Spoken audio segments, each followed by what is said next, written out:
نسوارو سیګریټ څنګه دي؟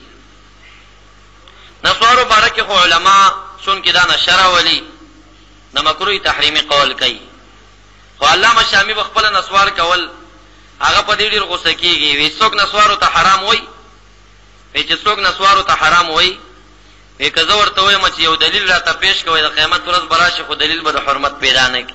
شامی وای په خپل کتاب کې راغلی. د دې نه پته لګي چې دم نسوار کول دا ډیر زور یې ځکه لګول.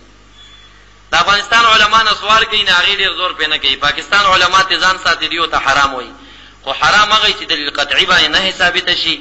په حدیثو چې منع راشي مکروه تحریمی، نو کوم علما چې ته حرام وای دا د دې قول د اصول خلاف. حرام دی نه وای مکروه تحریمی، ګناه کبیره خو نه ده کنه. حرام ګناه کبیره وي نو دا مکروه تحریمی دي. داسې دی وای. دا غلوی دلیل دار حدیث مبارک کې راځي چې د کم شي چاټي عمر نشر ولی دا غې نه لګم حرام دی. چاټي نو ته نسوار چاټي نه د ورغې مې د یوله په واچو چې صدر باندې کې نشه لري کنه لري، نو هغه لګم نشه لري خو جنوي سړی ته ورکی.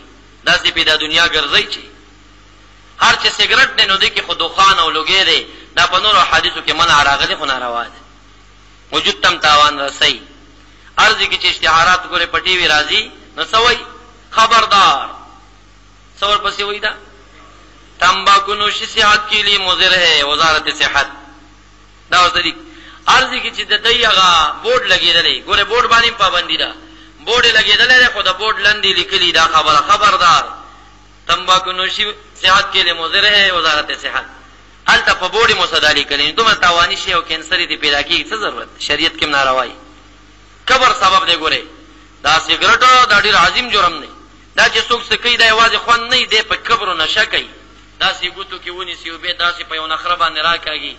نو دا کبر ځان ته حدیث مبارک کې راځي چې دا چا پته نه کې چا وجود کې چا په کارونه کې زره کبري جنت په حرام دی.